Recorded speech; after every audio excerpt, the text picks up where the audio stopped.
Tjena! Tänkte göra min andra unboxing i hela mitt liv. Jag har gjort den på min Z1 Compact tidigare, men nu ska jag göra på en ny pryl som jag fick ifrån DHL idag. Det är en drönare i alla fall, och det är inget vanligt märke om man säger så. Här har vi då paketet, och det är en massa lappar på det. Tull och momsen är tyvärr tullad. Farligt gods accepterat. Att den kom från Singapore, det är lite ovanligt i mitt fall. Ja, efter att ha fått bort paketeringen lite grann så... jag vet inte fankens. Vad har de gjort med lådan? Det ser ju inte så särskilt fräscht ut om man säger så. G-bäst hade kanske kunnat gjort det lite snyggare. Men... det är möjligt att det är någon form av pappgrej utanför själva kartongen. Jag ber om ursäkt för att ni ser en massa lådor och så vidare bakom här vid sängen. Där. Det är så att jag har ganska nyinflyttad där jag bor. Och jag har fortfarande inte riktigt fått tag på allt jag behöver i mitt hem. Här står det lite grejer i alla fall. Den ska ha alltså en extremt hög kvalitet kamera och 4 GB micro SD-kort. Den ska kunna ta full HD-video i 1080p och 720p. Inte för jag vet hur man ändrar på bildkvaliteten på videon. Den ska kunna ta kristallklar video som en option för slow motion shots. Den ska kunna ta bilder med 20 megapixel. Vi får se hur det är med den saken. Andra saker den ska ha kunna flippa. Den har en flygtid på runt 8 minuter.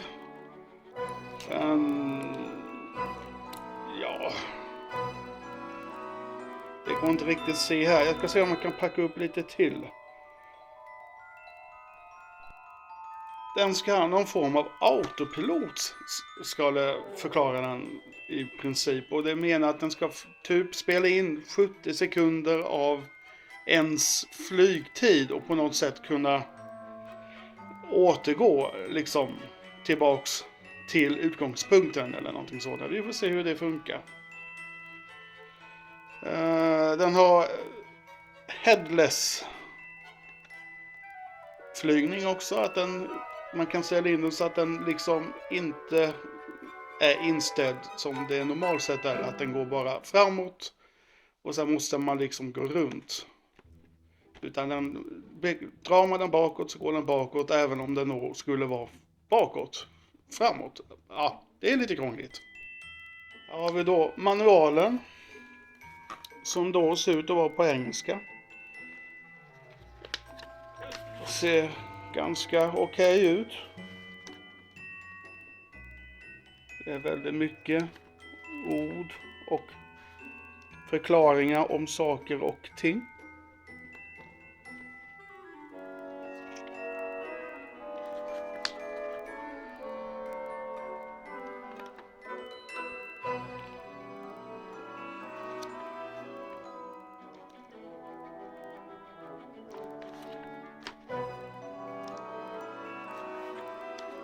Här har vi alla extra delar som finns som man kan få tag på.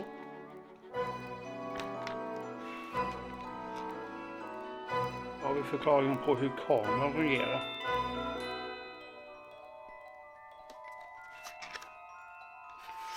Och här har vi lite specs. 400 mm, 325 mm i vidden, höjden 80 mm. propellrarna är liksom på 137 mm, väger 130 gram, flyger ungefär till 6-8 minuter. Och här har vi då den uppgraderade versionen. Det här är alltså en uppgraderad version av den här GP Toys F2C Quadcopter. Den ska alltså ha Cruise Control. Och Headless Mode och Fixed Altitude Shooting. Vad det nu menas med. Med Cruise Control så står det här att den kan programmeras för att spara sin tidigare flygtur. Och kan därför upprepa samma rutt och rörelse i 40 sekunder. Till exempel gå tillbaka till sin startposition. Och det här ska ju då den vara ganska ensam om. 40 sekunder, jag vet inte hur mycket det kan göra, men det betyder alltså om man sätter igång detta i början på flygturen så ska man kunna sätta på det i slutet, så ska den landa i stort sett på samma ställe som den lyfte.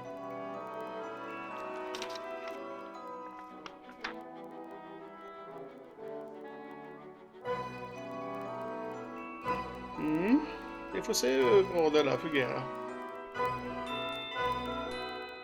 Ja, och så här ser då allting ut inne i lådan. Fjärrkontrollen fick jag en liten chock på. Det ser ut som att det är en liten bit som sitter lös på själva fjärrkontrollen. Och det är ju inte en bra start på det hela. Men å andra sidan så ser det ut som att det är inga problem för mig att limma tillbaka den här delen. Så att jag får väl helt enkelt fixa det. Här har vi själva quadern då. Den har en tiltbar kamera. Jag kan alltså ställa den på lite olika sätt.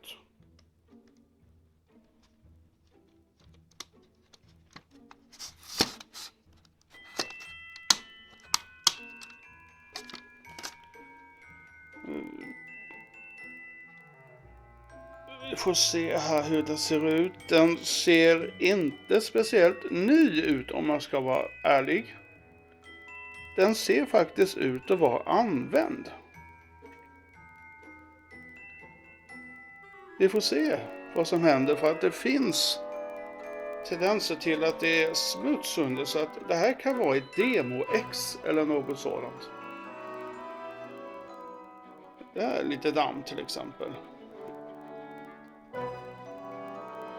Annars så är den ganska cool i utseendet. Ser ut som en Syma, en Syma-klo.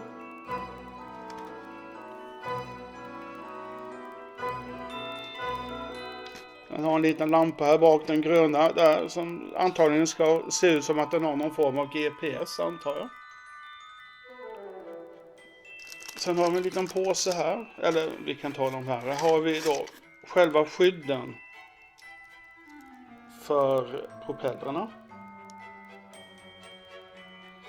De ser ganska tunna ut. Kanske inte är så hållbara. Det verkar som att det är ett speciellt däck, och det verkar som att G-West har använt ett annorlunda emballage.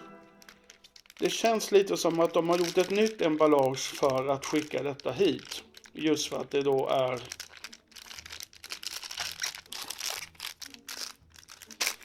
ett Demo-X. Med paketet kommer en liten skruvmejsel. Och här har vi benen. Inte får jag se hur de ska fästas, men det ser ut som att det bara är att plugga in. Och så ska det vara klart. Det finns inga skruvar där. Det medföljde en USB-adapter till mikrokortet. Toppen. En laddarkabel för batteriet. extra propellrar.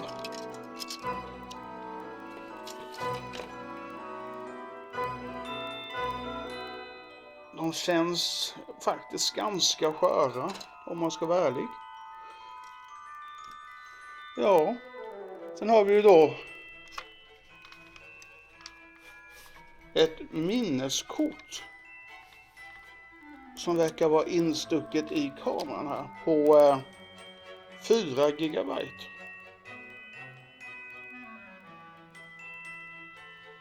Ska se om vi kan få in där 4 gigabyte. Och det är ett klass 4-kort. Ser det ut som. Vilket kan betyda att inte så bra för att filma med egentligen i 1080p eller 720p. Och det är väl ett negativt. Så kortet är egentligen inte speciellt bra för den här kameran. Men vi får se hur den här flyger. Vi kan kolla lite på fjärrkontrollen här i alla fall, som tyvärr är lite, förutom att själva plexiglaset där fram sitter löst. Det verkar vara någon form av magnetisk hållning på den också. Vi har en liten LCD-display, on-off-knapp, trimmar. Här har vi då kameraknapp ska finnas här någonstans och ja, jag har inte riktigt läst på än. Det ska jag göra i fortsättningen. Ja, det var nog allt. Vi ska försöka få igång den här och testa och se hur den funkar. Just det, jag glömde ju batteriet. Det medföljde faktiskt ett batteri. Ja, det var min lilla unboxing. Vi får se hur den kommer se ut när den väl är igång. Så att vi får se. Jag hoppas att den fungerar bra för att de visserligen få grejer jag sett på den har ändå verkat positiva. Jag hoppas att det gäller även i mitt fall.